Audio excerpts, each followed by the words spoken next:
Materi Komunikasi Audio dan Video. Nama saya Nur Alifah Nasution, kelas 11 TKJ 1. Yang pertama yaitu pengertian. Komunikasi audio video atau biasanya disebut komunikasi audio visual adalah proses atau hal yang disampaikan berupa informasi kepada orang lain yang berupa gambaran atau visualisasi sekaligus pendengaran atau audio. Jika begitu, maka komunikasi ini mengandalkan penglihatan juga pendengaran. Yang kedua, contoh. Film adalah sekumpulan gambar yang sudah diedit atau bisa disebut frame. Lalu semua frame itu digabung sehingga membuat gambar bergerak menjadi hidup dan lebih nyata. Yang kedua, video, yaitu menggabungkan gambar-gambar berbeda agar bisa bergerak. Namun yang membedakannya adalah kualitas juga durasi. Pesan yang disajikan di video adalah bisa berupa fakta, berbeda dengan film. 3 ciri-ciri. 1. Bersifat linier. 2. Menyajikan visual yang dinamis. 3. Digunakan dengan cara yang telah ditetapkan sebelumnya oleh perancang atau pembuatnya. Yang keempat, merupakan representasi fisik dari gagasan real atau gagasan abstrak. 4. Macam-macam. 1. Video IP adalah video yang dilewatkan melalui IP. Terdapat 3 kategori video pada saat mereka dipancarkan pada publik, baik melewati satelit, melalui kabel, dan melalui IP atau format radio analog. Yang kedua, video RAM disebut dengan VRAM, tipe spesial dari DRAM yang memungkinkan akses direct high-speed memori melalui sirkuit video. Jenis memori ini lebih mahal bila dibandingkan dengan chip DRAM yang konvensional. Ada video teks. Istilah itu yang dibuat untuk menjelaskan peralatan TV yang digunakan untuk menampilkan data berbasis komputer, baik dikirimkan lewat telepon atau lewat kanal pemancar. Yang keempat, ada video out fitur pada perangkat keras yang bisa menghubungkan kamera ke video input pada televisi atau monitor dan menampilkan citra digital di layar video. Yang kelima, ada video teks, suatu kemampuan untuk mengirimkan mentransmisikan secara dua arah dari satu gambar dan suara. 1.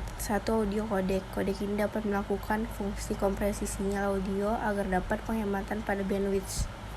Yang kedua, audio controller. Audio controller bertugas untuk melakukan fungsi kontrol terhadap pengaruh akustik yang tidak dikehendaki dari speaker terhadap mikrofon seperti suara mute, echo, dan lain-lain.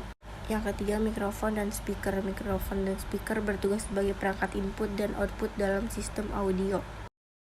Format MP3 atau MPEG 1/2 audio layer. MP3 adalah format audio yang paling populer pada saat ini.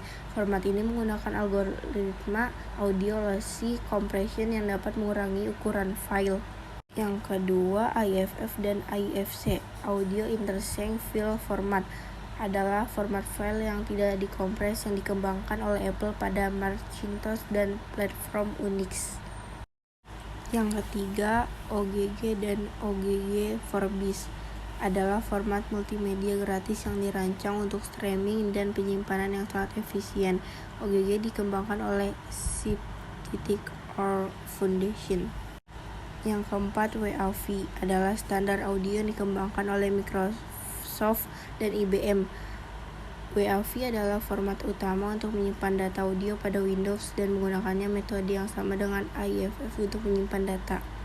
Kelima, AAC atau Advanced Audio Codec adalah sistem lossy compression untuk file audio yang dikembangkan oleh Motion Picture Expert Group. Yang keenam, WMA Windows Media Audio adalah kodek untuk lossy compression yang dikembangkan oleh Microsoft untuk menyaingi MP3.